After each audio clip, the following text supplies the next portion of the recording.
one podcast, mining the Magic the Gathering community for salt. This is the Howling Salt Mine. It's the Howling Salt Mine. The Howling Salt Mine. Well, welcome back, everyone, to another episode of the Howling Salt Mine podcast, the podcast where we delve into those salty mines of the Magic the Gathering community, find the saltiest stories, those salty posts that we love. We put them in our mine cart, and we bring them right back up to you, our dear prospectors at home. As always, I'm your host, Sam, and I'm joined by my two co-hosts, Mike and Tony. Say hey, guys. What up? Hello, hello. Hello, indeed. Hello. Hello. And before we go any further, you know we got to shout them out. Our nice tier patrons. I fucking remembered this time. I'm not editing this in after the fact. This is happening live. Lies. It's actually happening.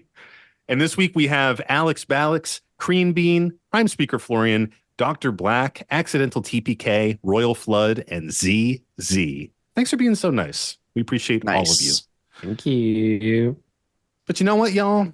The mine is a little full today. You know, typically I'm in the front seat of the mine cart. Mike is in the back seat. Tony is sitting on Mike's lap, as we know, canonically. Yeah. But there's someone else. We're like pushing the thing, right? Oh, is it that kind of mine cart? It's like a hand crank mine cart? Yeah. Like we're like, you're cranking on one side, I'm cranking on the other. I'm just in Mike's lap, like just cranking in Mike's lap. And now we got someone straddling the crank Right off the bat. Yeah, well, the crank on my side is getting cranked twice as hard today because because our friend Cal Jones is with us today. What's up, Cal? Hey, it's great to be cranking tonight. What's up, everybody? Cranking. Do you guys have, like, my hands are getting a little chafed? Do you have anything for that? Do you have anything? I can get you some lotion. Yeah, You have anything for the cranking chafing? Is that what they call it? I only have salt and lemon juice. I'm sorry. Yeah. Oh, brother. That's really it works unprepared. fine. Oh boy. Well, thanks for joining us in the mine today, Cal. Yes, it's great to be here in the mine. Long-time listener, first-time responder. You know how it is. First-time caller. So you're a first responder as well? Yes, Wow. I'm a first responder to chafing incidents. Nice. You're doing heroic work out there. Thank you. You really are. Thank you for doing your part. The hero we needed, you know. There's a lot of people playing Nintendo 64 Mario Party, just chafing a hole Just right like through the center of their hands. destroying the meat of their right palm. Just mimicking stigmata, just trying to spin that joystick. But they're fucking getting it. Trying to think of what game that actually was, like what the mini game was. It's not there. Anyways. Yeah, I forget which game exactly, but I remember the pain. The pain is burned into my mind. It's bad. It's just spinning it, or is it up and down? No, It's you have to spinning spin it as quickly as possible. So you place your palm down on top of it and move your hand around on top of it. Yeah, what the fuck was I doing that for? Is it like a balloon? Are you blowing up a balloon? It might be, or you're like It's literally throwing it's something. literally cranking something. Yeah, like cranking, or like It's some kind it's of, cranking. or like some kind of like Oreo's getting his discus crank on. throw or type of thing, or Spinning a top. You know, Yeah. who the fuck knows? If only someone had invented some sort of massive searchable system that might provide us this information. That's less fun than pontificating. There's no internet in the mine. What Mario Party game destroyed Nintendo's reputation? I feel like there's a Pokemon Stadium game that did it too. Yeah. Yeah, you're raising a flag. Could be. Right. Raising a flag, is that it? Okay. That Yeah. sounds familiar. Yeah. Anyway, I was a big Mario Party 4 guy, so the OG is not really that burned into my brain, but 4 is up there. For Saying good. 4 is peak. Four is the 4 is goat. peak Yeah. Mario Party. It's the best one. Of course it is. It's on the correct system. Hell yeah. GameCube, baby. That cube. So, Cal, in addition to being a GameCube collector, video game creator, some people may know you from the Herald's Horn, which is a lovely bi-weekly podcast, fortnightly podcast, I should probably say, so people don't think it's coming out twice a week. You should. Every other Thursday Lee podcast. Every other Thursday. Yeah. And before that, you remember the Playing with Power cEDH team? I think you ran their social media and were in a bunch of games and fun things like that. Yes, indeed. I've been around the Magic Circle a little bit now. Did Playing with Power for a long time. Then that got to be too much. Too much power. Yeah, too much power. Was the host of the Playing with Power podcast. My first venturing into podcasting. I remember that. Did a lot of gaming. Played a lot of games. Played a lot of cEDH games. Ran the social media. Eventually, that's what did me in. You can only stare into that void for too long before it kills you. And then now I'm doing my own thing. Herald Sworn podcast. Second to last guest, the one Sam of the Howling Salt Mine podcast. Me. Have an interview guest and a fun little like co-host segment every week. I personally think it's a great time. Yeah, That's I dig my it. opinion. I like the structure. It's fun. Thank you. It's very cool. Thank you. You stole it? Were you about to say? You stole it? I mean, I did steal it because there are several podcasts that I listen to that are not about Magic the Gathering that kind of have that format. And I've always just been like, you know what I could make? I could make my favorite format of podcast, but about Magic the Gathering. I wouldn't know anything about that. I don't religiously listen to any comedy advice podcasts. I never have about done like that my whole life. social situations or anything. Yeah, or like Dungeons that. and Dragons, Absolutely or not. other nerdy No. things. No. Certainly not. Yeah. Certainly not. No. Yeah, you got to watch out when the people with the patent on that podcast format start coming for you. Yeah, they're probably Yeah. gonna like shoot me. Yeah. Oh yeah, it's Boeing. Boeing owns the patent. Boeing, oh It's no, Boeing. no. Yeah. Boeing put Yeah. a design patent on this form of podcast, and they're coming for me. Yeah, they got some Pinkertons on the way right now. They say we make two things: current event podcasts with an interview segment and bad airplanes. And highly trained assassins. Three things. One half of the business is really suffering, so we really got to protect the other. Oh man. Well, Cal, thanks for hopping on. We love to kick off our podcast here when we have a new guest on. We love to grill you with some really challenging, hard-hitting questions. Okay. Probably some questions you've never really been asked before, so you'll probably have to like dig really deep to get those responses. I never even thought about them. Yeah, honestly, this They're is my so first time deep. even saying the questions. Like Yeah. I just hit a fugue state and it just comes out of me like a, Just comes you know, out. like something, like a perfect metaphor for that. You're gonna start hypnotizing yourself right now? Exactly. Yeah, he's been hypnotized this whole time. Holy shit. He's too good. Even when hypnotized, he could just go through the beginning of a Howling Salt Mine episode. Yeah, every Not episode always. actually. Every Episode he hypnotizes himself to be like, "You are a podcast host," and then he just snaps into it. It's like a generative AI prompt, but for a real person. For a It's like, pretend hypnotized you human. are a podcast host giving an introduction. Well, the code to that simulation is shit because I fuck up the intro all the time. Like constantly. But yeah, this is a really hard-hitting interview segment. We do like to include the caveat that if you fuck anything up, we will cut your mic. You cannot leave the Zoom call, and you'll just have to sit there in silence for the rest of the call, you know? Good thing I brought 3 beers.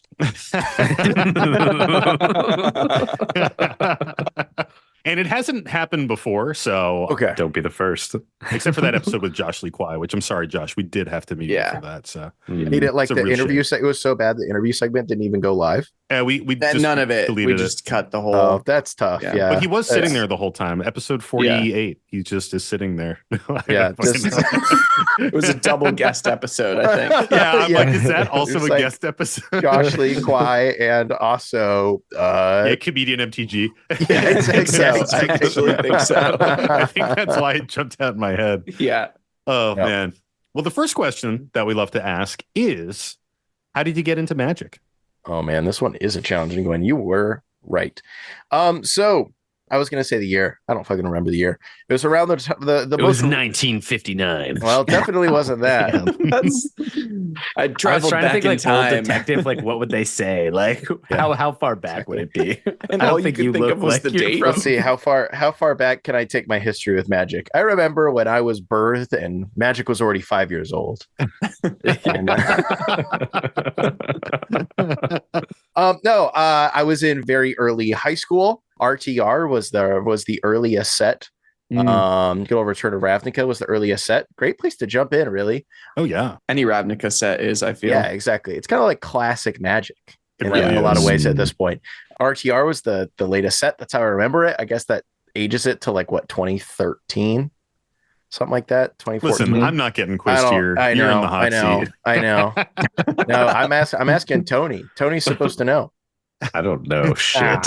He's the dates. He's the dates guy apparently. So Tony barely knows who Jace Beleren is, let alone let alone any Ravnica lore. And I got my first little gig. I got my first little part-time job as a homeschooled high schooler does in the Midwest. Nice. And I went off to the local Subway, and lo and behold, there was a guy there who I ended up working with who was really casually into Magic. He played Commander way before it was cool. Ooh. It was like the classic idealistic Commander like situation where he just like had 2 decks that he kind of messed around with, and he would sometimes get like really high and play with his friends in his basement type of thing. yeah, Hell yeah. right. The ideal situation, basically. Yeah, exactly. And he introduced me to Magic. He realized he could get high while making a sub and play Magic. Bro. Flip a couple cards onto somebody's Sammy. Like The majority of my coworkers at my college Subway I worked at were indeed high all of the time. As you should be. yeah. Well, Oh yeah. Oh to yeah. each their own. It depends on how high, because where was that? I think it was a Subway, or maybe what's the other Subway? What's the like shitty Subway? Quiznos. Quiznos. No, Quiznos, there's Jimmy John's, there's Jersey Mike's. You're not about to call Jersey Mike's the shitty Subway. It's not Jersey I Mike's. know. I wasn't even going to suggest it because it's so amazing. It was in a fucking airport. Blimpie. No, it wasn't. I think that's a sex thing. That shit went out of business, so it was definitely. Potbellies. oh Potbellies. Okay. I was at a Potbellies. This woman didn't know what the fuck was going on. She was so high. She like was just like looking at me. Oh, I was man. like, turkey. I was like, can I get like the turkey? It was like turkey provolone ranch. It was like all the shit was in the name of the sandwich. Did She's you like, say "What? it exactly What do like you want that, on Tony? this?" I read it from Because the if you said thing. it exactly like that, it might have been inaudible to her. No. I'm telling you, Yeah, please. did you hit her with the Tony Mushmouth when you said your order? And you're like, I did not. chicken provolone and cheese. Yeah, the turkey provolone ranch. Thank you.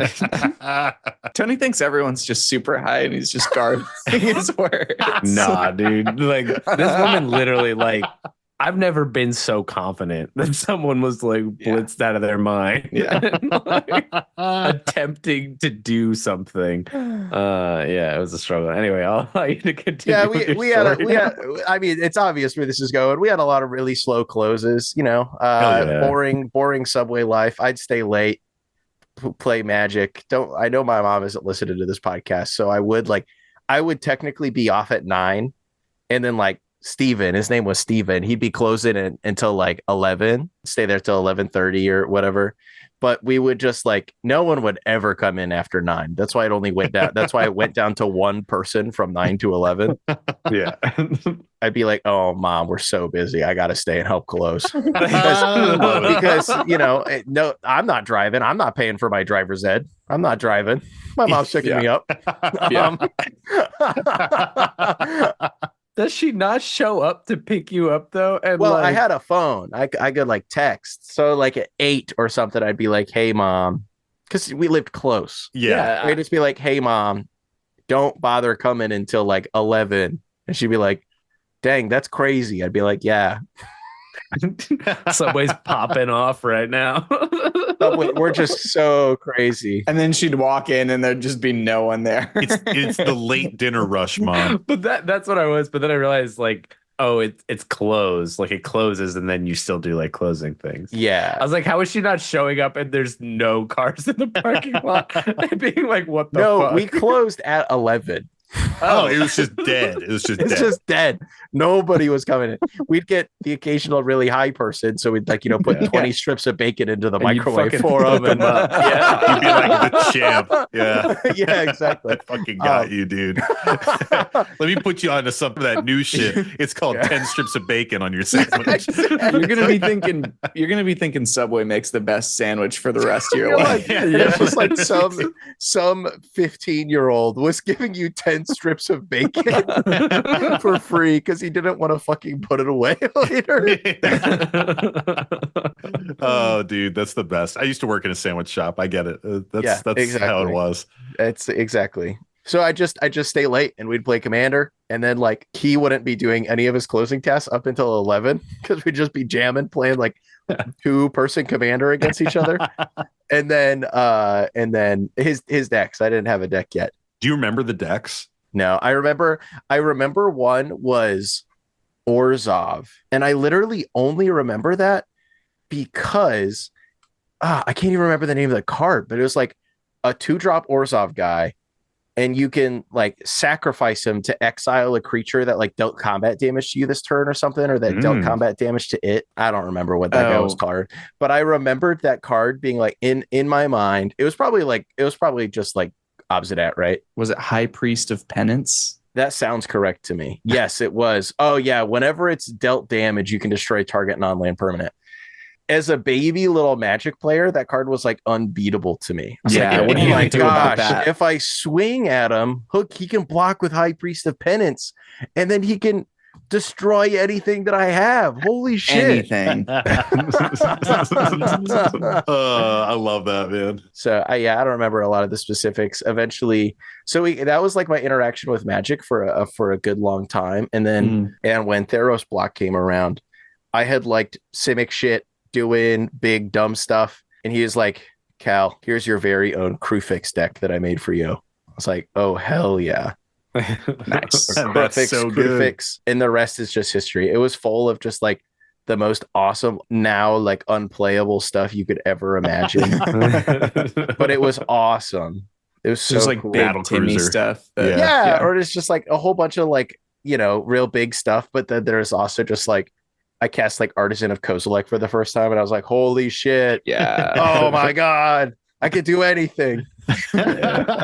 This fucking drunk with power on the floor exactly. of the subway. So yeah, I learned, I was introduced and got into Magic on the cold ass steel tables in the back room of Subway. Love that. yeah. A prep That's my table. hit. Awesome. Yeah, on a prep table. My ass should not have been on that thing, but it was. So how soon after that, like when in your Magic journey did you discover cEDH and really start leaning hard into that? Yeah, cEDH was definitely a little bit of a slower burn. I was given this commander deck, and then I started going to the like LGS, and I started getting into the 60 card formats, started going to every standard FNM, showing up at draft on Sunday, started to go into modern on Thursday nights, just like really getting into that side of the game, starting to go to, at the time, PPTQs with my buddies who I very quickly met at the LGS. And so like I got bit by like the competitive bug. Getting into like that side of the Magic at the time. And then I went off to college, and I went to college in like middle of nowhere, Ohio. And I quickly met some people who were like into Magic, but their only interaction with Magic was Commander. So I was like, okay, I guess my options is to like go back to playing Commander. Really fell in love with it. And it's the classic like cEDH tale of like, I was the guy running the arms race, as it were. Just because like that was kind of the way I thought about Magic a little bit at the time, pushing it. And then just like one day I ran into like r/cEDH and the rest was history. It's just like very early on in the competitive EDH subreddit. And it's like, how can I make Rashmi stronger? .com, Rashmi upgrade. And I found like some r/cEDH post about it or whatever, and so good. And then I found it would have been Team Turn 3, found the Lab Maniacs. Oh yeah, the time way back in the day, and then eventually the Spike Feeders. Yeah, exactly. Eventually the Spike Feeders. Eventually playing with Power. I didn't get to play cEDH that much, but I was like conceptually very into it because I like followed online, watched the content, and like my Rashmi deck could be called a CEDH deck, especially at the time. And, she's a great value engine. Yeah, she is. And then eventually got a chance to play some more CEDH because the Playing with Power guys were local to me. Spoilers. Didn't know that until much later, but didn't realize I'd met all of them until like 4 years later. He's like lost to Mike in some random cursed 2-headed giant CEDH tournament. And, I think that was like kind of a incidental early adopter, like CEDH story, like just trying to power up my decks and then ran into all of the early CEDH, like content on r/CEDH and, in that kind of stuff. So love that, man. Pretty classic now old head CEDH guy story, I guess. Did your pod follow you in your ramp up into CEDH, or did at some point you have to step out and start playing with other people? Or did you just pub stomp them for like a little bit and then found other people? I eventually found an LGS that I went to, ended up eventually working at in college. Another classic Magic player hobby thing to do, Yeah, for sure. And at the LGS, there was like some guys that like, I wouldn't say like played CEDH, but they played some really high power stuff. And especially like it worked given that like Rashmi is like a control deck. So, I'm kind of like 3v1ing anyway, most of the games. So it's just like, it worked out.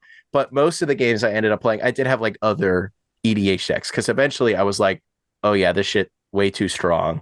I can't be doing this. This is not fun for me or anyone else. Right. So I had other decks. It's like I had an elf deck and other random stuff that you end up having. So, but I did not get to play much CEDH. I played a lot of really high power. Eventually, I learned how to play to the table I was at. An important skill that everyone should learn. Absolutely. It really is. It really is. Absolutely. So that is actually a pretty good segue into our next question, which is sometimes people not playing to the table might be this answer. But what makes you salty, Cal? That's a great question. What makes me salty? I've kind of had a pretty established answer on this for a long time now. And it's been a little controversial in the past. I can understand why, but it's really what really makes me salty is just like people being real distracted at the table. I get it. We're here to have a good time. Most of the time, especially even playing a CEDH, a lot of the times it's a lot more like, beer and pretzels energy than any alternative. Definitely. Right. So we're vibing, we're having fun, but the stereotypical person who like takes all their game actions, having to ask everyone else what they did on their turns and how it like affected them. And they have to be like, bro, I killed your thing that you just untapped with. Oh, my bad. Yada, yada, yada. And then like, as soon as they pass the turn, they just like go back to looking at Reddit or whatever on their phone. Yeah. That person, that kind of interaction gets me real salty real fast. Yeah. That's the worst. It's like, why are you even playing? Yeah. What are we doing here? Like if you wanted to play a solo game, there's let me talk to you about chaffing. There's a great solo game involving chaffing that we could talk about. I see the episode title already in my mind.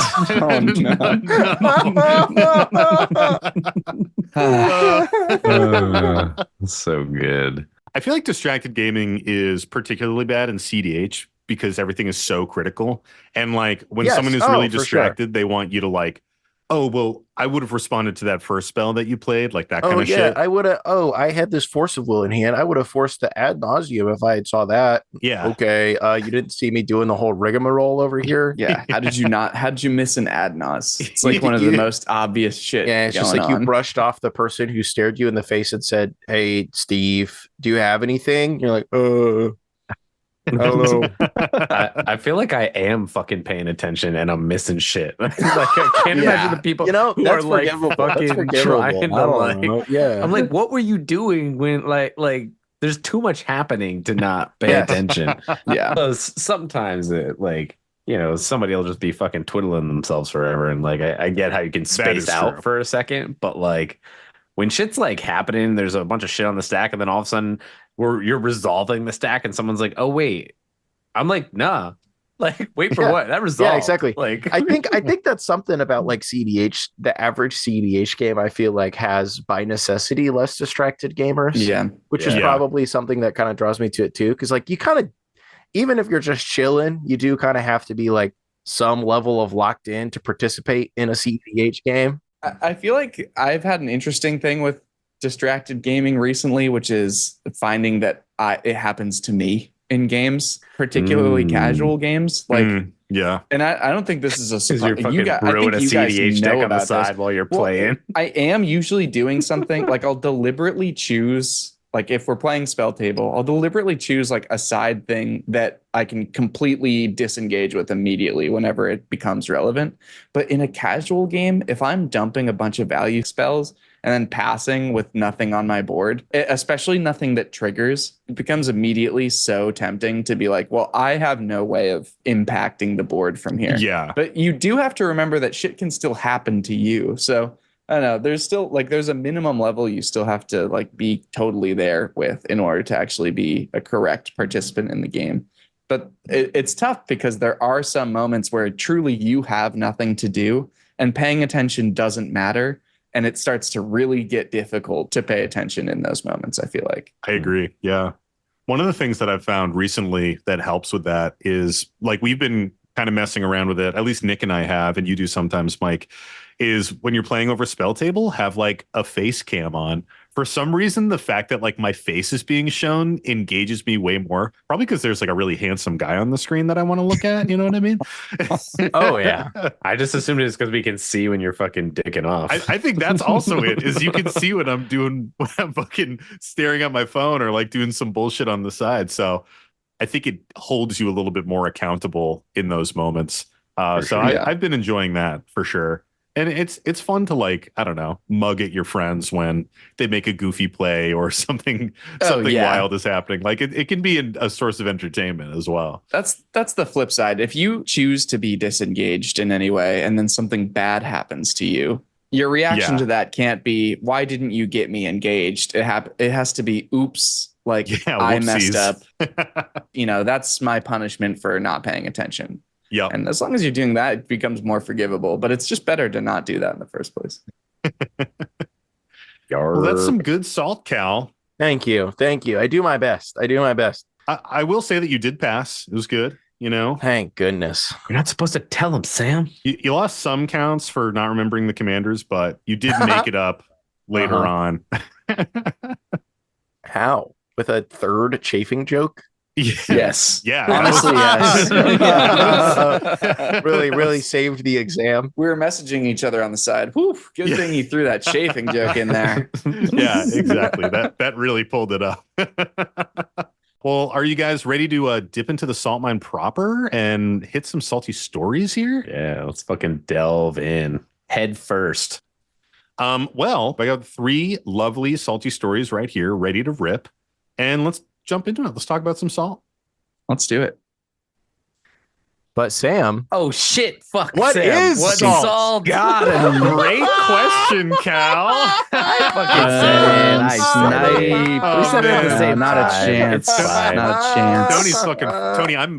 I'm muting you on the edit so that we can really hear Cal because you kind of interrupted him. It's fucking remarkable. Like, I feel like some people might think that I'm making this up. I literally get to this moment and I look at Sam. I'm like, what is he fucking waiting for? I know, And then I I'm was like, looking at shit, you. it's my thing. It's like the one thing you do every episode. My one job. it like legitimately like when this happens, it's legitimate. Like Almost every single time we have a guest. Almost every single time we have a guest. I don't, it's because it's a different flow. I'm thrown it's off. just like you're talking a little less, you're a little out of it, Yeah. It is shocking. Well, Cal, that is a lovely question, and thank you for asking. Fucking ass. Yeah, thanks for doing it. Someone had to. Thanks for doing us a solid on that. Now you're really, I mean, the chafing comment was excellent, the chafing callback, but now with this, in fact, Tony, we might just mute your line for the rest of this. Yeah. I mean, the real thing we know is that you actually listen. in this moment, you learned that I wasn't a bold-faced liar about listening. Yeah. to You this don't show. just listen to like 5 seconds in the beginning and like 5 seconds at the end. Like, Well, salt is frustration in the game, as we like to say. We really treat it as an umbrella term here in the Howling Salt Mine. Salt is anything that's going to get you frustrated in a game of Magic the Gathering. It could be that you've cast your commander twice already, and it just keeps getting countered, and your deck is just very linchpinny, and it can't do anything without that commander. And you're just kind of, dead in the water. Maybe you're getting pub stomped. Maybe you're getting threatened. Maybe people are ripping up your Gaia's cradle and screaming at you. Salt has many different expressions, many of them unpleasant. If somebody ripped up a Gaia's cradle that I had, I'd freak the fuck out. I'd get salty. Dude, that was a story that someone sent us on Facebook the other day. That's fucking Bro, wild. Oh my God. That's Wild. insane. We have a Facebook? No. They sent us a screenshot Oh, of a Facebook of story. a Facebook story. Okay, because that was the craziest part of the story to me. And we talk about salt. We talk about all the different types of salt so that we can learn from it and hopefully not be salty in a future game. It's really an educational podcast, as we like to say. So, are you guys ready for our first story here? I have a couple that are kind of cEDH focused because we have Cal here, and then we have one that's just sort of a typical salty story that we may receive. Something more Hit general. that crank and get to This is the the deeper first time levels. we've ever given the listeners a roadmap on the stories that we're going to provide them. Well, It's a new era. It's a new era. no, it's not a new era. Don't get used to it. Now Sam always has to have 3 ready to go. No. Cut that. Are you telling me that you don't have it all ready to go every time? Oh my God, dude. No, I'm like No. pulling these out of my ass. So You're just like right shuffle beforehand. unread emails. Honestly, that is what I should be doing. I've been thinking a lot about doing just pure randomization with all the salty stories lately, and that may be where we're going because we just get so many. So this first one comes to us from Reddit, and this one comes to us from the cEDH subreddit, not our typical stomping ground. And this post comes to us from our buddy Prestigious B. So if you ever see Prestigious B around the subreddits, give him an upvote. You know the drill. Spread that goodwill. And this post is titled Problems in My LGS. I Need Some Help. And the story goes, first, this is not my main account. Some of the people that I play with are here, and I'm afraid that they might recognize my main account. Nice. Sneaky. Oh yeah, a little burner action. I always thought they were just gonna be like, give me the goodwill elsewhere. But hearing a story that definitely involves them certainly will not clue them into anything. I have a problem in my LGS regarding tournament EDH matches and the power level of my decks. I'm very deep into cEDH, and I'm not a fan of casual EDH. I'm quite new to the local scene, so I don't know the LGS and the players there very well. There are a few, about 3 to 4, people that also play cEDH, so I just go to the LGS when I know that they are there. The LGS has a tournament every Friday with an entry fee and a prize pool. I thought that this would be a nice opportunity to play my cEDH deck. It's like a tale as old as time. I was about to say I could see where the writing is on the wall for this story. I can see where the wind is blowing. I can see where this one's going already. But that shit went down south. I played my only cEDH deck I own in paper, which is Blue Farm, because my LGS forbids proxies at their tournaments. The players there were so pissed. They talked behind my back and ignored me when I wanted to talk to them and told the judge there that they don't want to sit at a table with me because my deck is cEDH. I just left the tournament after winning the first 2 games. I don't want to lie. That brought tears to my eyes. I'm new in the city because I just moved there to study. I was happy that I found a local MTG scene with tournaments, but it seems they don't want to see me there again. I swear that my intention wasn't pub stomping, and I would never play a cEDH deck outside a competitive environment or on another cEDH table, but I just thought that a prize pool plus entry fee indicates a competitive environment. What would you do in my situation? It's tough. This is a tough one. So we get this style of story a lot where it's like accidentally pub stomping with a cEDH deck in an EDH event, but not with the heartbreak that this one brings. I mean, I feel like we've said it in the past, though. To be honest, like you said, like prize pool, it's a tournament. Fucking bring your big boy guns. If they don't got big boy guns, it's kind of their fault. Now, that doesn't help the vibe, right? Because if everybody in the store is like, fuck that, that's how it is.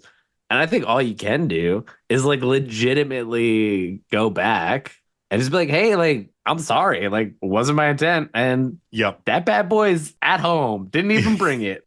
Yeah. And just show up with like, I know you don't like casual, but like maybe show up with a couple casual decks or something, play a couple of games to suss it out, and then just know that like that's just not the vibe for that tournament things. If you want to play CDH, you got to find the other people in that LGS that like want to do it. But like, I just encourage you not to like give up, right? Because you just moved there. Like, it's a bad experience, but I think most people are forgiving when you come back and you're like, hey, that was a mistake. Not gonna do it again. And like, let's be friends. Like, I'm trying to play Magic. We're all here. We're here for the gathering part, you know? Yeah. I think that sounds like pretty on track to me. You know, it's like, I think a lot of it where it comes down to me is just like, I take some small umbrage with people being weird about it's a tournament. There's prizes. Yeah. That's usually where I come down on it. And it's usually, in my experience, like the lesson to be learned is like, hey, store. If you do not want to be encouraging this behavior, yeah, there's something you could do. Perhaps something else for you. Yeah. Yeah, I feel the same way. It feels like an LGS problem and like a community perception problem. Like the real problem at hand, what Prestigious B needs fixing is mending social bridges, you know? Like, I would feel the exact same way. First of all, like, you're super valid for feeling this way. If people were like talking behind my back and being like, ew, cEDH, and, you know, kind of saying shitty stuff and talking to like the judge about it, I would probably leave. Like, I think that's a pretty hostile environment, pretty uncomfortable from a social perspective. Definitely. I would fucking bounce. And it makes it all the worse when it's an environment that you think explicitly is the environment that you're allowed safe to do the thing you want to do. Yeah, exactly. Yeah. Comp EDH, you're like, oh, it's competitive. I'll bring my competitive EDH deck. Yes, exactly. I'm competing. Like, we compete for prizes. Great. I will be a competitor. We're competing in the format of EDH. Interesting. But yeah, I think what Tony said, like, go back to the LGS, play some high power casual decks, you know, like you can get close to the vibe of cEDH in high power with like high amounts of interaction, you know, a bit of a faster deck, maybe some combo finishes. Generally that stuff passes pretty well in high power casual and people don't complain too much. So I think you could build something that scratches the itch, maybe not as deeply as you'd like it to be scratched, but can kind of get you there. But go back, make some friends. I think this is a moment where like building that community for yourself probably overtakes the need to strictly be playing cEDH and not play casual EDH at all. Yeah, and remind yourself like what you're looking for. If what you're going to these events to set out to do is to find like a play group or something. I mean, even in the story, it's mentioned like there were a few other people, right, that seem like they're playing cEDH. So check in with those players. Like, what are they bringing to the tournaments? When do they play that's not the tournaments? Like, you might be able to make some of those connections. Also, the next time that a store makes you feel like uncomfortable like this about like your deck choices and stuff, it's reasonable to double check with kind of the event coordinator or whoever it is that you signed up with and be like, hey, look, people are getting upset with me for bringing something competitive, but I thought this was the point. Like, check with the event coordinator, because either they'll say, oh, yeah, that's not the point. Yeah. Like, we just happen to run this. Yeah. Or they'll say, what do you mean? And like not understand that a competitive was like a mismatch, or like the store owner will either be informed by that or be able to give you some really helpful knowledge about what that event usually looks like.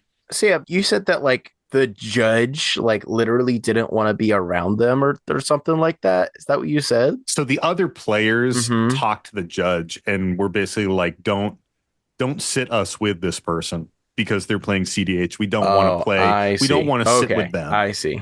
Which that makes me so sad, dude. And this is that makes me so are they sad. seeded with you? Like, did they win their first round and are just seeking for packs? Yeah, like this is actually just like one of the most sad stories I've ever heard. Yeah, you were bullied. Like literally, you were bullied about this shit. That for doing the right thing. Yeah, like usually when I hear these stories, it's like, oh, I accidentally was in the wrong situation and oops, we misread it a bit. Everyone was a little upset with me. Oops, I won't do it again. This one's brutal. Yeah. This has heartbreak in it. It's like I went home and cried. Yeah, dude. Like it fucking sucks. It sucks so bad. I wouldn't be happy with this. That said, also maybe you're just learning this is the wrong vibe of a store for you. Yeah, totally could be. Maybe this is the signal that there's another store in the area that's doing more of what you want. I mean, if there's another one, like if there's another one. And honestly, like not every LGS out there is for everyone. You know, I have a handful of gaming stores in my area, and some of them I really like the vibe of, and other ones I just go there to buy product and I don't want to hang, you know, just because like the environment isn't my vibe. Yeah, not great. Yeah, exactly. And that's a normal thing. And I think tournament EDH at LGSs, it's a coin flip whether it's going to be true blue cEDH or if it's going to be people playing like high power casual and getting super salty when you stomp them quickly. Or some mix. Yeah, or a blend. Tournament EDH is always a crapshoot, right? Yeah. Like tournament cEDH, you know what you're getting to. Like when the C is there, you know. But if it's a tournament EDH, like no C, get fucked. Like it can be any amount of things on the spectrum. And there will be people that are butthurt about it.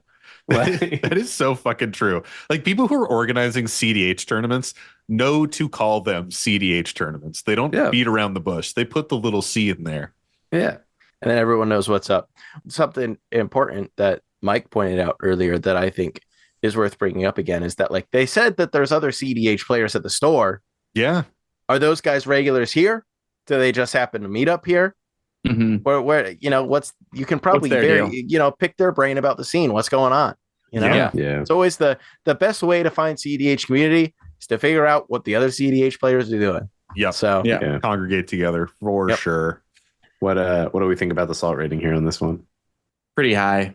Yeah. I said it before, but when there's a thing that you can't do everywhere all the time, like cEDH, where it's limited to a certain time and a certain place, and you think you've found that time and that place, and then people are weird and behind your back about it and catty about it, and you find out like maybe it's not what everyone is doing, that's the worst. That really gets to me. That would make me super upset, especially when it's your first entrance into a community like this.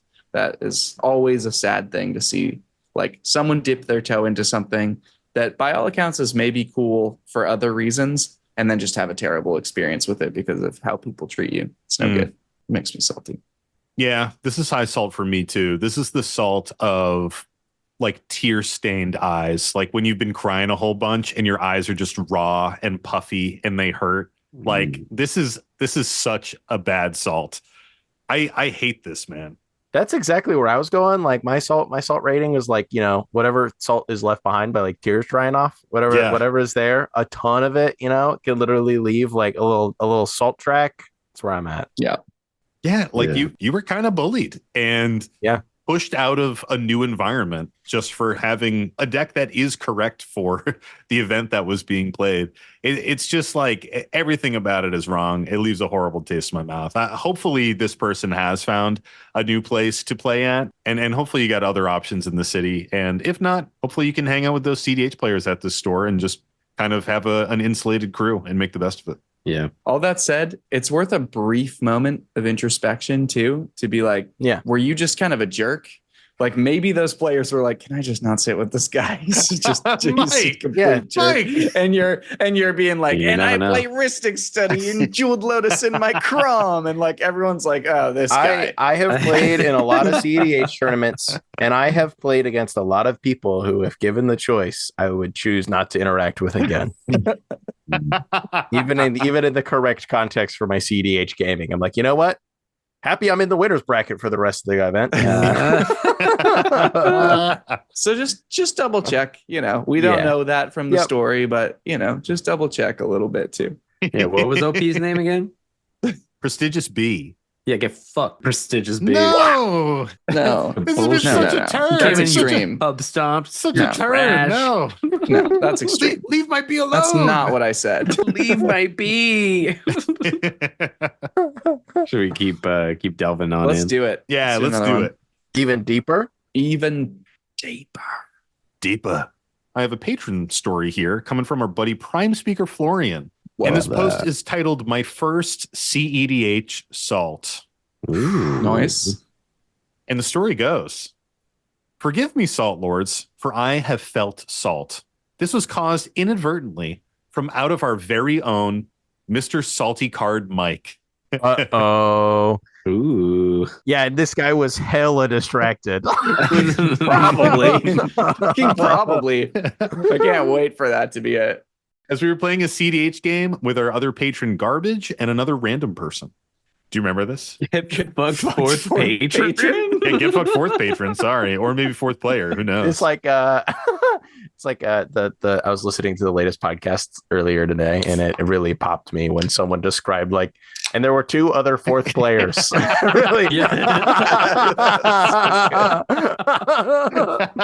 was my favorite, dude. I love that. There's 2 fourth players. That was great. Oh, it's so good. And the story continues. The deck I was playing was Brea. Mike was on Sisse. Garbage was on Rocco. And the last person was on a Stax Tivit Cellar of Secrets deck. I keep looking at Mike to see if it's like light dawning on Marblehead over here. I mean, this was probably 6 months ago? Perhaps longer ago. Yeah, we'll see. We were nearing the end of the game, and Mike cast Gitaxian Probe and targets me and sees my entire hand. He has also played a Teferi Time Raveler the turn before. But with his Git Probe, he told the table I had 2 different win cons in hand. It also just so happened that Garbage had a Ranger Captain of Eos, which he sacrificed to stop me from playing non-creature spells in my upkeep. This wasn't what made me salty, as it's part of the game. What did make me salty is Mike, sweet Mike. He said, well, in your upkeep, you can cast some instant speed stuff to still win. A pregnant silence followed by me saying, Mike, you have Time Cop on the field.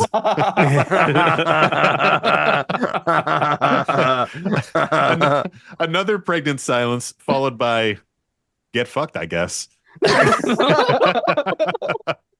Was I salty? Yeah, I was salty. But it was overall a very funny moment. And watching Garbage and the other random argue over everything really took a lot of my salt away. I do remember that moment. So who's the 4th player? Do you remember? Was it truly a random person?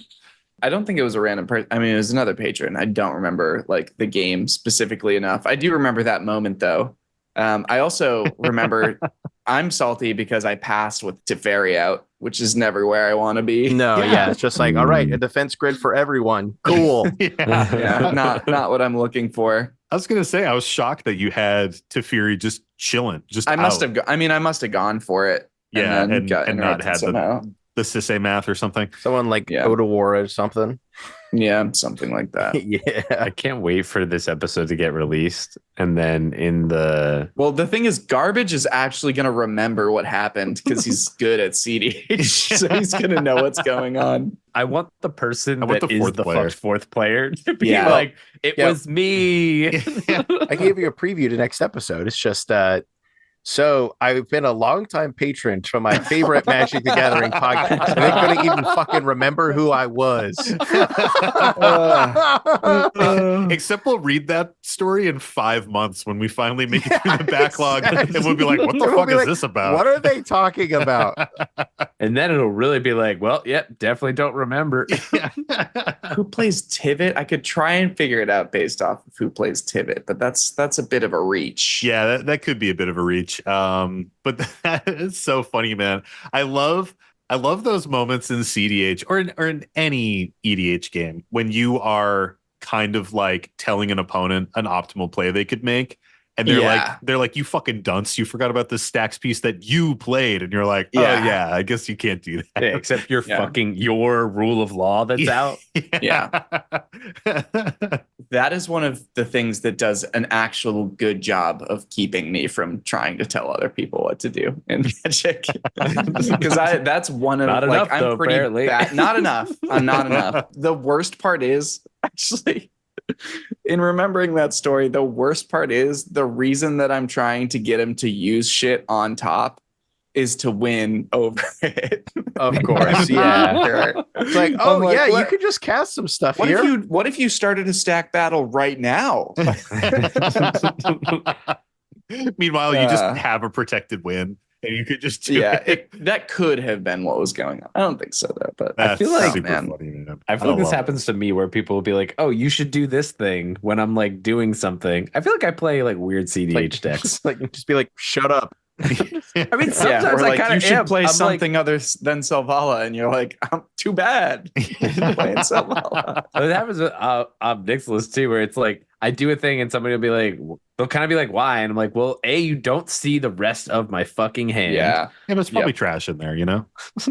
yeah, But it's like frustrating because sometimes and like you're just getting questioned on what you're doing, and I'm like, you'll find out because either I'll win or I won't. Chill, like I know what I'm doing with my shit. Calm down. Yeah, I think that's an impulse that Mike and I both have. and I regret it every time. I feel I think so it is bad. an impulse that you guys both have.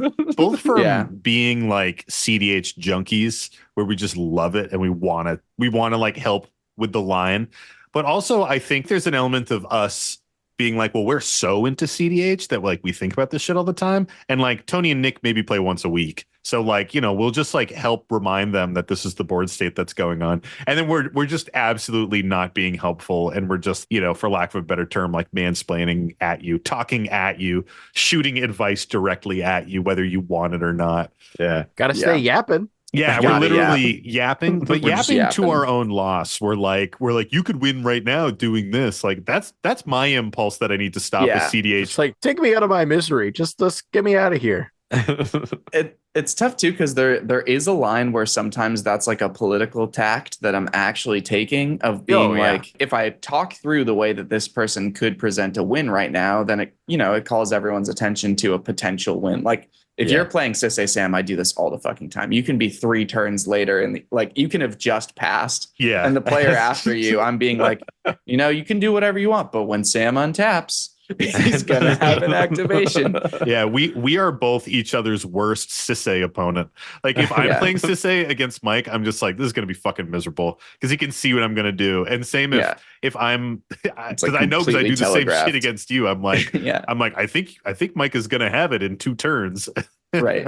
That little bit of like pointing stuff out and talking through those lines, one can maybe make someone go for it. And then you slide in on top of it as a instant speed win or know a way to mess it up or something, or you're baiting out someone's resources. Yeah. Or like sometimes you're just doing it to be like everyone be scared of them, a little more. And so it's really easy to kind of blur the line from that and like not be as intentional and thoughtful about it and be like, just let it fall out and be like, oh, you could do that and not have a goal for it or like an aim for why you're saying that.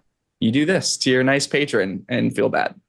I think one of my problems is that we used to have this CDH environment in our pod where we were all still kind of learning decks and still getting into it and having a lot of table talk about like possibilities with everyone's turn. And it was kind of this like group think of like, hey, we're all figuring it out together. We're all like chatting about like, okay, I think you could go for a breach win here. I think you could go for this kind of win here. And I really struggle to turn that off because I love to yap. I'm like a certified yapper for sure. Certified yapper, grade A yapper. Grade A yapper. I'm an A5 Wagyu yapper. Pasteurized, homogenized yapper. Yeah.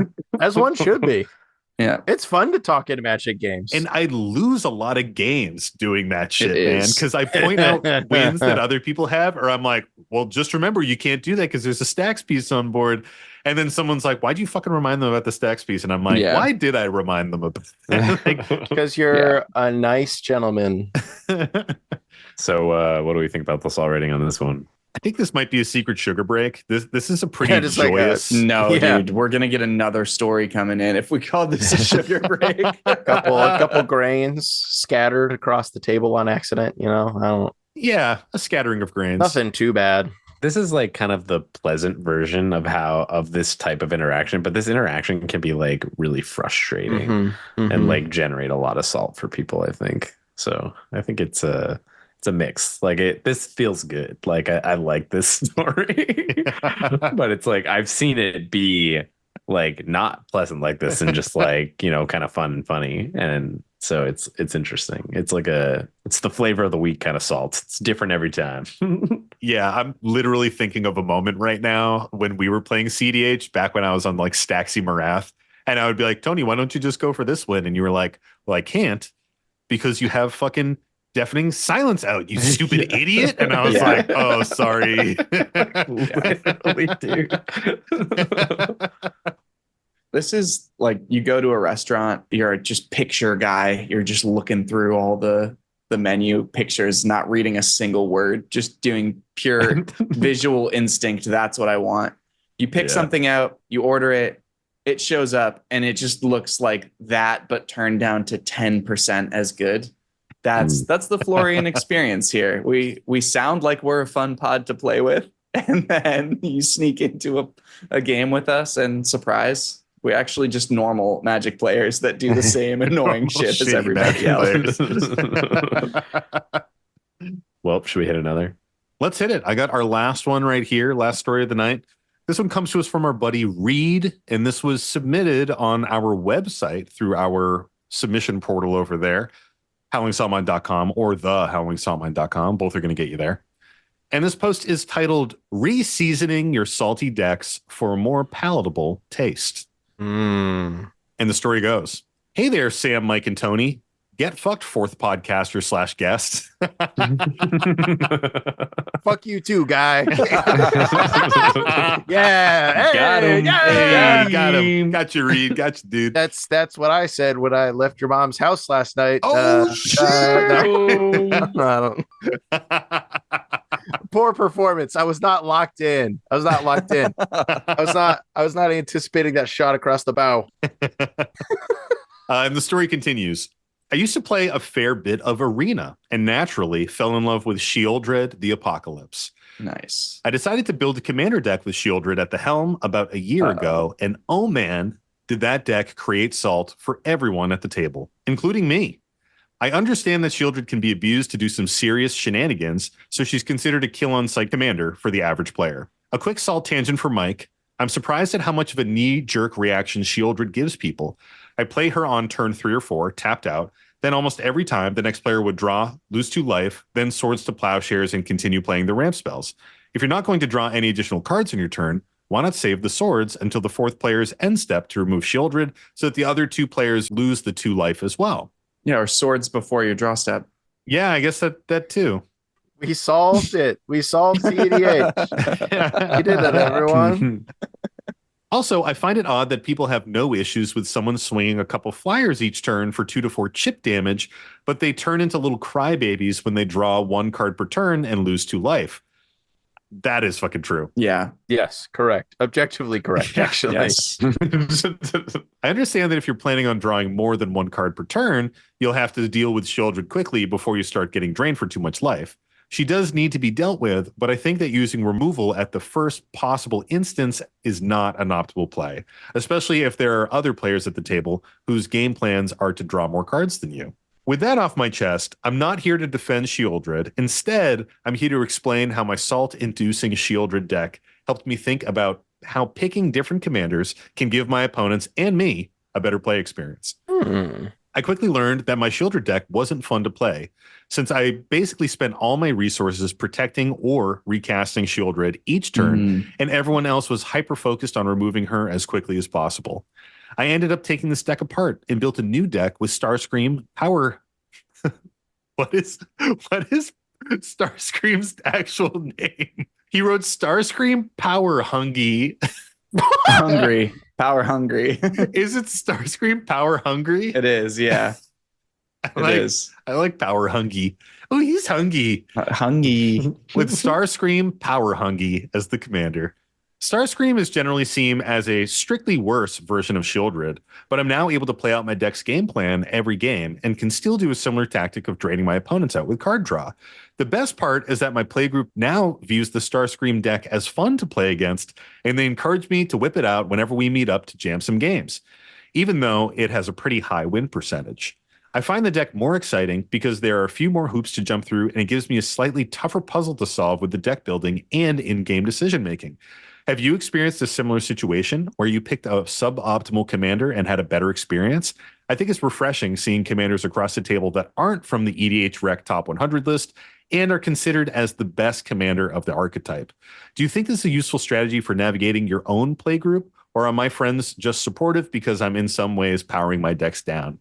Love the podcast. Keep on mining. Well, thanks, Reed. We appreciate it. A great story and question. It's a good one. There's a lot in here. Oh, yeah. I think I can answer that very last question pretty easily. Hit it. Yeah, all the time, actually. I think that kind of defines a lot of my EDH experience because I don't like people being mad at me because I'm a little baby. If someone gets mad at me, I'm like, oh, brother, my night's ruined. The same. So I'm just like, if I think I'm doing something a little salty, I'll just stop playing that commander instead. I don't know. That's just a me thing, though. I know Tony's not about that. Yeah, Tony's not about that life. I just put that deck in the trash then. And by that I mean I put it on my shelf and I never open it again. He sends it to the museum. Yeah. Gets put in the "this pisses people off" museum. Yeah. There's a few decks down there. Yeah, there are, dude. As there should be. I think there's a really interesting point in this about like solving a more interesting puzzle. And I like that a lot because I think it really sums up with some of the like knee-jerk reaction stuff to Shieldred too, which is like you're getting that 2 life for doing like quote unquote nothing just by having Shieldred out there. Comet damage pisses people off less because like you did a thing, you took an action to swing something and they had an opportunity to block it if they had a blocker and like blah blah blah. There's all these things about it that are like part of the normal course of the game in a way that like you're doing stuff to make it happen. When you just put something out there and it starts doing something to people, particularly when it starts doing something to them as a trigger on doing an action they want to do. Yeah. That is like a recipe for just complete hatred because there's something like physical that happens to you when you do something and someone's like, and it's the same thing with Rhystic Study. It's the same thing with like a lot of the salty cards we see where there's a trigger that happens whenever X, right? And Shieldred just hits that on the money. They're just interrupting your good time, man. They're interrupting your flow state. You know, they're like, yeah, exactly. Actually. Exactly. With Starscream, like the version of it, you have to like flip it and then become the monarch. And then sometimes when you're drawing cards, they're losing life. And like, it's all the same mechanics, right? Card draw and losing life. Can you read that power hungie boy for us there, Mike? Yeah, I'll read the power hungie boy. So he's 3 and a black for a legendary artifact creature robot with more than meets the eye, which we'll get to in a second. But it's flying. Whenever you draw a card, if you're the monarch, target opponent loses 2 life. So it's kind of an inverted piece of Shieldred. And then whenever 1 or more creatures deal combat damage to you, basically if you lose the monarch, you convert it. And when it flips over, it's got flying, menace, and haste. And whenever it deals combat damage to a player, if there is no monarch, that player becomes the monarch. So it introduces the monarch mechanic. And then whenever you become the monarch, you flip it back over into Starscream. Oh, that's cool. It like forces the monarch on other people to get you advantage. Right. Like if there is no monarch, you're putting monarch on the table. If there is a monarch, presumably you're hitting them and getting it back and flipping it back over. That's cool. Super hungy. Yeah.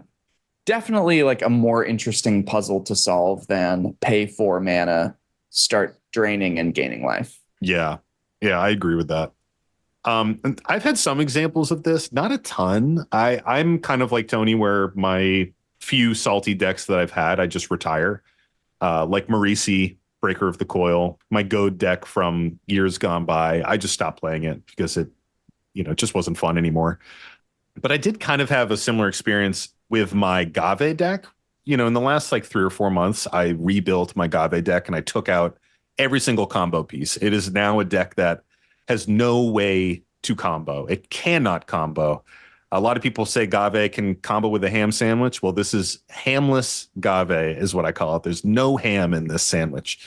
And I found that it has led to better play experiences across the board, specifically with Tony, Mike, and Nick, because in the past I would play Gave and your alarms would be going off by like turn 3 or 4. Like as soon as one of the combo pieces hit the table, it was like, okay, we need to stop Sam because he could just pop off at any moment now. And we don't know when it's going to happen. And frankly, we weren't always entirely wrong about that. That's like you the weren't. other You part were that's tough about it there. Because there were so many layered combo pieces that like it was true. I could just draw into a combo piece. And I think it created these environments where either I was getting combo pieces down and you guys were just absolutely wrecking my board and I couldn't do anything, or I would just combo off immediately and the game would end and it would kind of be anticlimactic. So it was kind of like getting to this point where it had been fun, but it was getting to this point where like every game felt the same, where I was just immediate arch enemy and you guys were just leaning into me as much as you could, and rightfully so. But now that I don't have those combos in there, I find the deck is a lot more resilient and I can actually stick pieces on the board because it's more of like a slow aristocrats deck. It's still very powerful and still does broken shit, but it doesn't have like, because it doesn't have combos, it doesn't necessitate like the immediate strong answer. That sounds very similar to the difference between Shieldred and our power hungie boy in the story. Interesting. Well, what do we think about that salt rating? It's a sugar break, right? Is it? I mean, it kind of is. Sugar breaks are there around here? Holy moly. I guess a lot. I mean, more than we thought. Like they found a solution. It's like Sam said, Cal the baby coming on. Let's get this, line up the sweet stories. Yeah, let's get this sweet little baby boy some sugar, you know? past his little bedtime. We got to keep him up. Get him a little candy. Yeah, this one isn't super salty. I mean, but I also think that it has a happy ending, right? Yeah. The ending is nice. It's a story about the unpleasantness of playing a salty deck, both in making your playgroup salty and in turn, that salt kind of blowing back on you. Yeah. I think that's something that a lot of players can appreciate. You know, like that's something that you talk about all the time, Tony, with some of your salty decks that you've retired. Like half of it was us whining, and half of it was that because we whined and acted that way, it was no longer fun for you to play. Yeah. You know, even in the games where we played those games all the way through, like resolving Will Breaker and taking all of our stuff just made your friends sad. Yeah. Which in turn made me sad. And you're like, this win doesn't feel good. Yeah. We weren't like, hey, cool win, man. We were like, I guess it's over. You know? It's just like, oh, yeah. like, so sad. That's why I stopped playing. Like before Rashmi was Rashmi, she was Momir Vig. Before that, it was Griffix. Oh. And that was the natural progression. And eventually I just stopped playing my Momir Vig deck with people. You know, I learned my lesson because I was just like, oh, I'm going to cast a spell. They're like, okay, you're going to shuffle your deck. I'm like, yeah. I'm going to tutor something. I'm going to put it into my hand. And everyone's like, okay. Yeah. Like, you know what? I don't want to have this gameplay experience anymore. Oh my God. I've had the exact same experience with Momir Vig in the 99 of a $50 budget deck. And it's every time I resolved it, it was miserable. Yeah. That one just takes too much time, too much real world time to play. Yeah. It is fascinating to me how many Magic the Gathering cards that like on paper, you're like, cool, sick, nice Magic card. Oh yeah. Good Seems time. Awesome. Having a good one. And then you like cast it once and you're like, oh wait, this is the most miserable card that has ever been printed. But it seems so innocuous. What went wrong? Yeah, we talk a lot about like falling in love with the mechanics of a card and then actually playing it and realizing that how it resolves is insufferable. Yeah. Like, oh, this sucks. Everything about this is bad. Yeah. Everyone is unhappy here. Yeah. No, everybody hated that. Damn. Is it that time of the fucking week? Ooh, Tony. Let me check. I think it is that time of the week. Ooh, fuck yeah. But what time is that time? It's the time of the week that comes every week. Every fucking week, baby. Fucking lay it on me. It's the time of the week where we say, Mike. What's the salty card of the week? The salty card of the week this week is...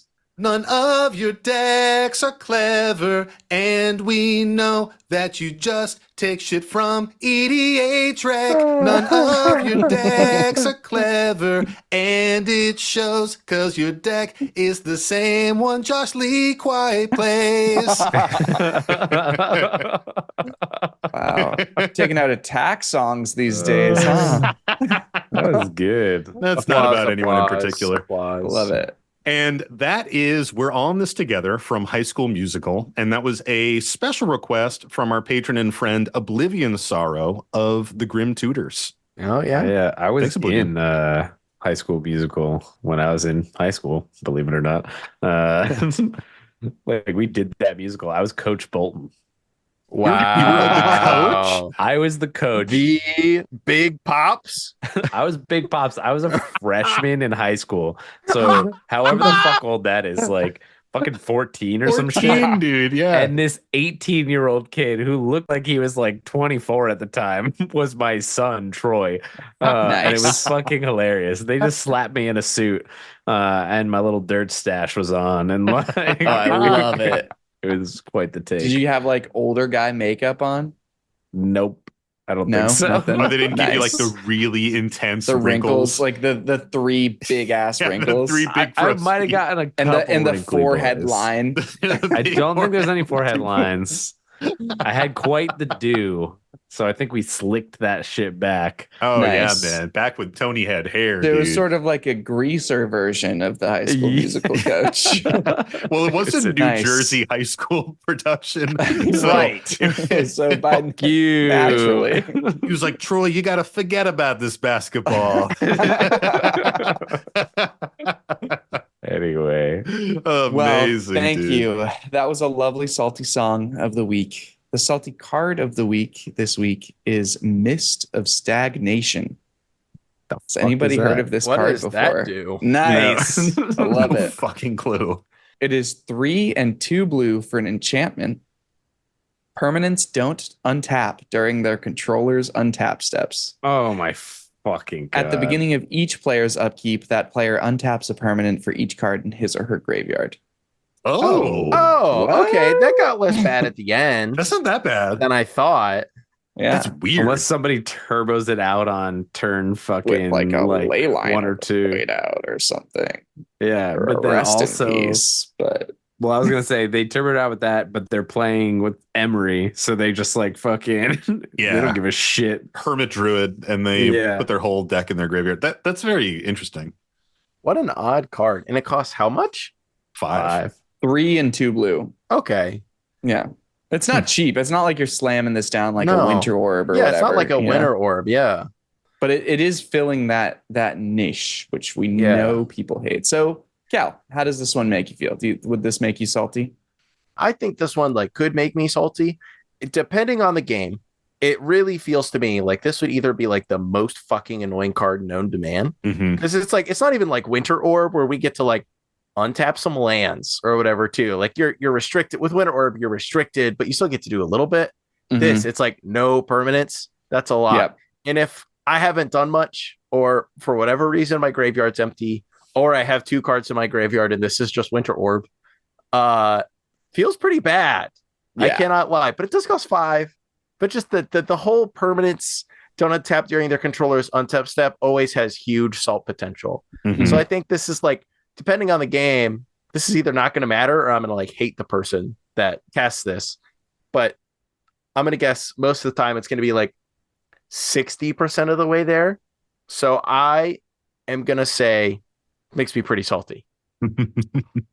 Nice. Yeah, that was very long-winded. Perfectly winded to me. Thorough, really perfectly windowed and appropriately thorough. That's the kind of analysis we're looking for. Excellent. Tony, how does this one make you feel? Fuck blue and fuck Yeah, the people okay. that would make this kind of a Carrying deck. on. Because All right, there's should we just go nothing- right to me? There's nothing innocent about this card. This is the kind of thing where it's you're like, oh, it's 5. Blah, blah, blah, blah, blah. Like, no. They're gonna like fucking either just yoink it out with some stupid blue bullshit that just says, oh, I get to slap it on the table. You can't somehow. even zur it out. You can't zur it out. There's just like that kind of shit where it's like there's nothing innocent about this card. If you put this in your deck, you weren't like, oh, this is an interesting thing to slot in. You were like, oh, I'm already running Winter Orb and these other things. Why don't I also fucking include this? Perhaps. And I feel like most of the time, again, like when you put this type of an effect in your deck, you're like planning on being able to utilize it yourself because it is a little unique in that it's like you got to have shit in your graveyard. And I was thinking about that while we were doing this. The number of times when I don't have that much in my graveyard is kind of high. Mhm. Like when Yeah. you've only got a couple cards in there because like maybe you crashed a fetch land. Maybe you played one card that had you discard something and sacked Mhm. like a creature. If you've got 3 cards and it's turn like 6 or 7 and you have a board state and a board wipe hasn't happened, like guess what? Get fucked. Yeah.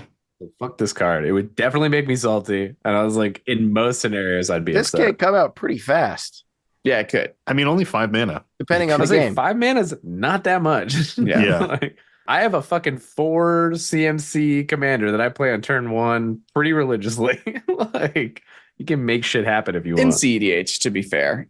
I'm fucking running this in cEDH. Okay, Doing nice. it. Sam, how do you feel about this one? I think that this would make me a bit salty, but I think it really depends. Like, I don't think it's quite as super salt inducing as Tony's saying, at least for me personally. But the fact that it is permanents don't untap, I think the thing that's the real kicker here is you probably are having to choose between untapping creatures or untapping mana sources. And it's sort of like, are you going to be casting spells this turn? Are you going to be attacking this turn? If you attacked last turn, now you have to spend some of your time to untap creatures so that you can block and stuff like that. So I think that there's a lot of like weird angles specifically because it hits all permanents. But I think it really depends on like when this is coming down and in what type of environment. Like if this is some high power and I'm on a bunch of fetch lands in my deck, it's probably pretty reasonable that like turn 4 or 5 rolls around and I maybe have like 3 or 4 cards in my graveyard. And it's not absolutely busted that this is hitting. If it hits really early and someone's like turboing it out, they probably are on some kind of like, I don't know, like Dimir surveil deck where they're just filling their graveyard or something like that.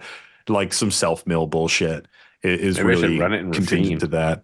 Honestly, it probably would hit. I do disagree with you, Tony. I don't think if you're running Winter Orb, you're also going to want to run this. I think it's a very different type of effect, and I think it requires a different deck to prop it up to really make it work. But it's cool.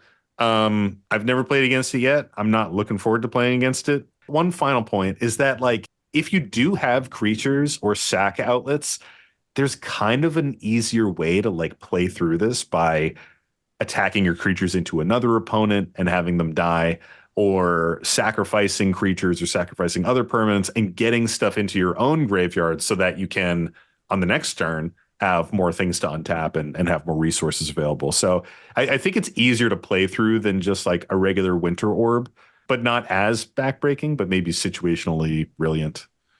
What do you think, Mike? Does this card make you salty? I think that this card is, like you said, way more interesting and kind of like we were talking about earlier, a more interesting puzzle to solve than Winter Orb. Like you can play around this in a number of ways. You can take advantage of it in a number of ways. You can try and break it in a number of ways. I do have a little prelude to the standard guessing portion of this, which is 2 pieces. One, I want you guys to guess the commander that this is most useful with, or most commonly used with on EDH Rec. Ooh, okay. But I'm willing to give one hint if you all want it. Sure. Yeah, give me the hint, baby. I don't want it. Well, Okay, well, can we mute said this all or guy? nothing, Can we so, mute this guy? Yeah, I want the hint. No, I'm kidding. okay. Then Tony, you don't get the hint. And so the hint is that it's actually the second ability that is more important. Huh? Of the commander that we don't know, or of No, this the card? second ability of this card. So the second ability on this card is at the beginning of each player's upkeep, that player untaps a permanent for each card in his or her graveyard. Urza, Lord High Artificer. Oh man, it's hard to say the specific commander. Yeah, I think I'm kind of with Tony.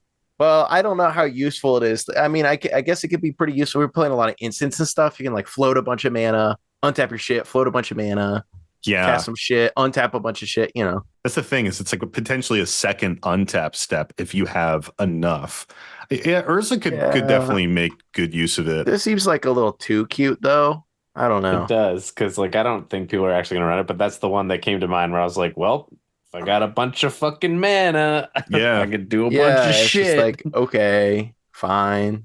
It could also just be like a blue commander that cares about putting a bunch of cards in its own graveyard. Therefore, it can always untap all of its own shit. Emery. Yeah. I could see Emery being there potentially. I think it's something that probably has an instant speed activated ability. Let me know when you guys want to lock in on your guesses. I'm locked in on Urza, but I think it's something to that effect is my guess of something that's gonna like tap artifacts for mana or like have the ability to like tap stuff for mana. Like that is like the general scheme. It could have like something completely different that's weird, and which is my guess of what it actually is.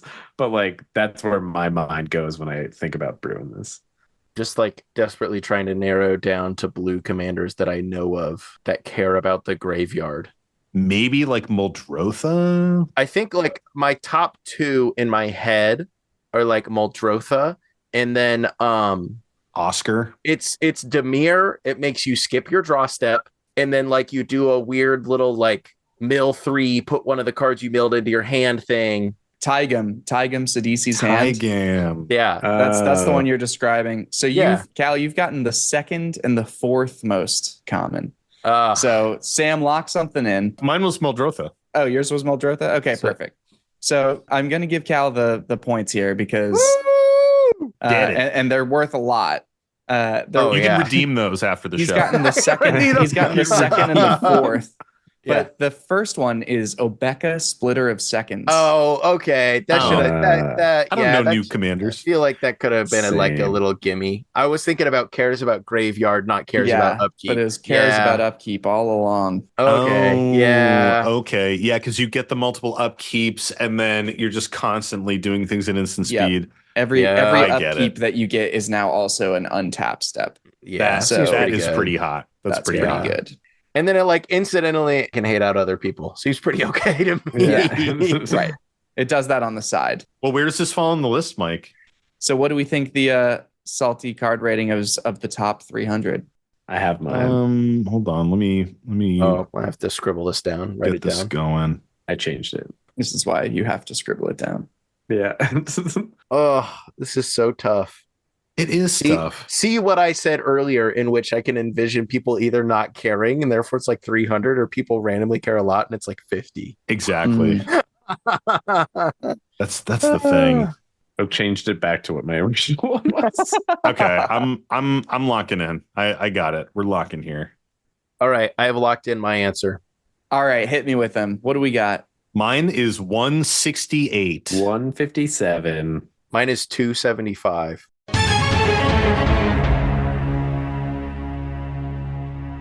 Tony takes it. Let's fucking go. It is 141. Wow. Looking close. Wow. Yeah. I switched to 206, so I'm glad that I switched back to 157. Yeah, well done. Well done. I really lowballed myself because in the final minute I said, surely not enough of people have been exposed to this card to actually care about it, right? That's what I was thinking. And then and so I downgraded it a little bit. I gamed it a little bit because I'm pretty sure the way that the card list works is like people see it and then vote on it. Correct? Oh, they like look at it and snap. And so I was like, anybody who sees this is likely to be fuck that. Yeah, I had the same thinking. I was originally going to do like 210 or something, and then I bumped it up to just below the Winota line, which is 150, as we all know. I think maybe if Obeka stays as a very prominent commander, he'll go up. This could be higher on the list next year, but like I don't think Obeka was out at the time of voting. So there's a fun actual thing also. I was just misreading this, and Obeka is not the most popular commander for this. Taigam is. I'll just delete Cal that whole thing earlier. And Muldrotha was third, and Obeka just happens to be new. And so it was showing up on the top section labeled new commanders that I just didn't read the heading. So Mike can't read. Nice. Yeah. So I lose, that's for sure. Yeah, well, everyone loses when I have to cut that segment now that it's all mangled. Just put the end part in. It'll be good. Those were just the only commanders that were blue that I could care about, that I could come up with that also cared about. Man, I will say it's so hard when someone's like, name a commander that could run this. I was like, there's so many commanders. Sure. I don't know every card. I was like,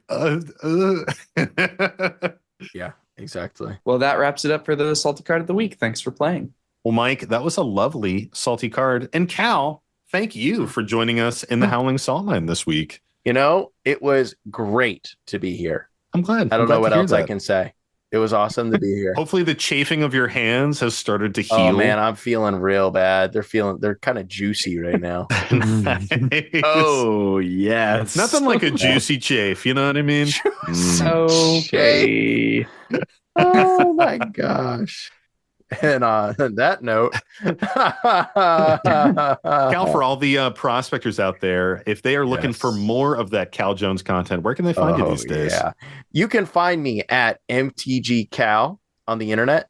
You can find my podcasts anywhere where you do listen to podcasts. Indeed, the very place that you use to listen to this podcast, it'll be there too. It's even on YouTube. Whoa. Unlike this podcast, it's even on YouTube. Whoa.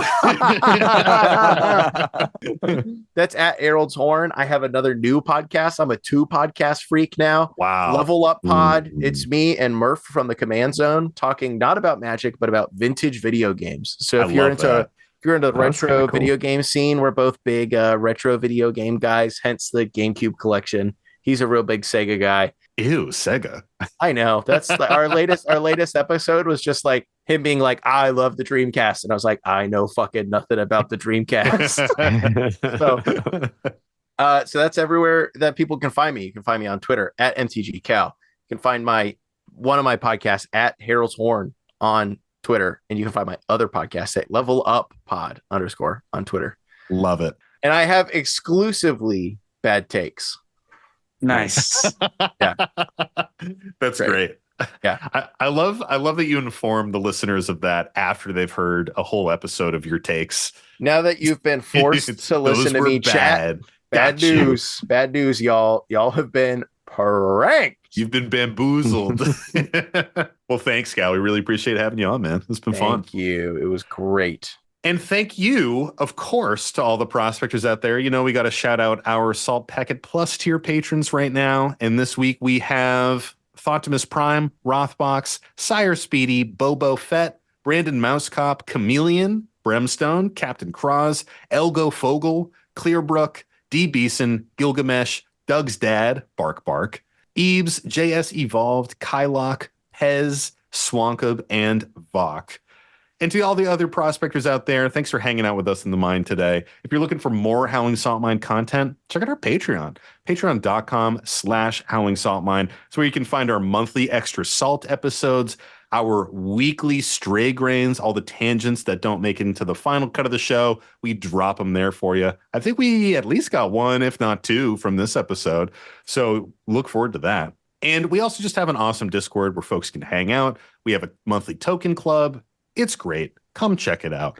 Another way that you can support the show is to check out our merchandise on our Bonfire store. We have all of our lovely merchandise, our awesome themed t-shirts for the podcast. And now we even have tank tops. So if you want your juicy chafed arms to be out in the sun. Out, guns out, baby. I'm going to say happy slut summer to all who celebrate. If you want to turn heads in a sexy Howling Salt Mine tank, then it's just a click away.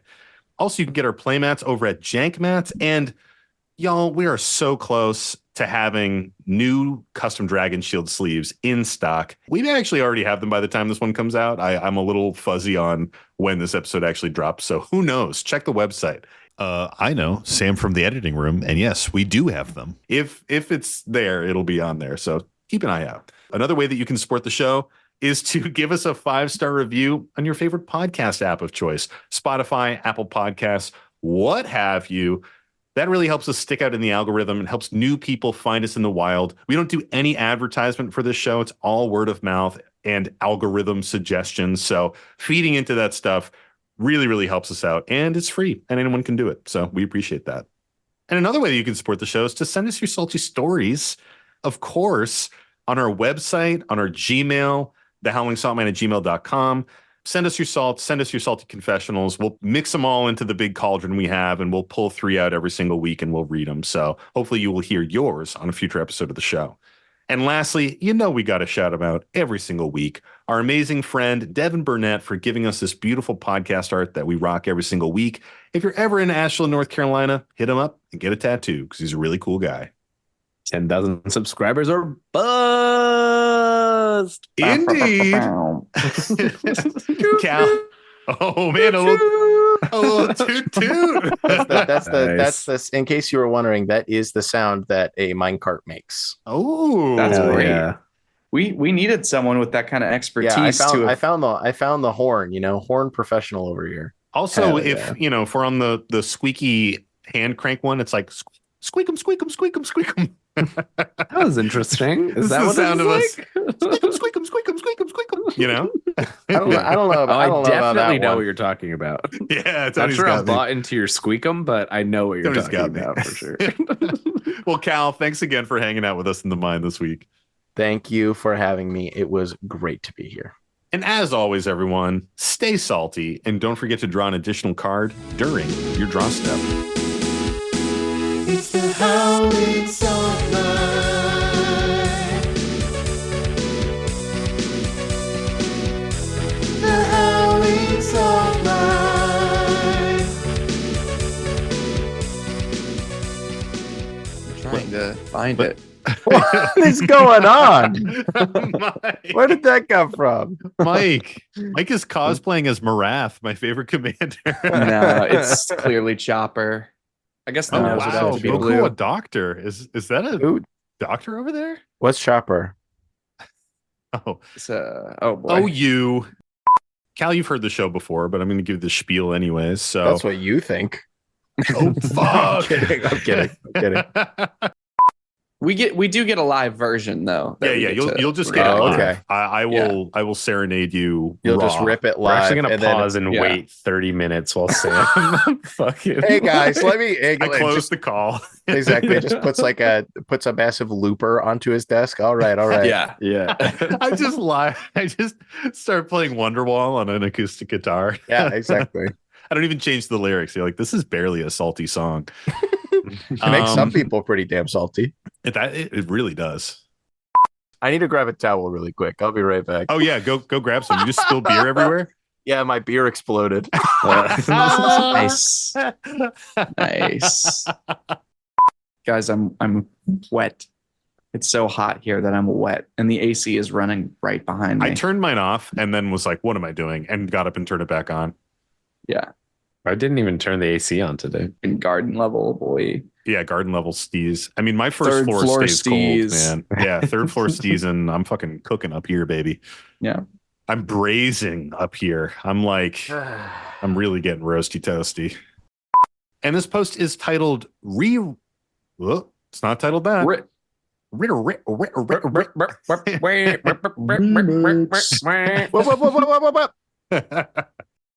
Doing a thing that I expect to like be doing it in the fucking try that again. Doing a thing that Doing the thing when I do the doing thing on the thing. do you ever have a dream how I that do you, if you could do when I do that thing? so much you could do anything? Yeah.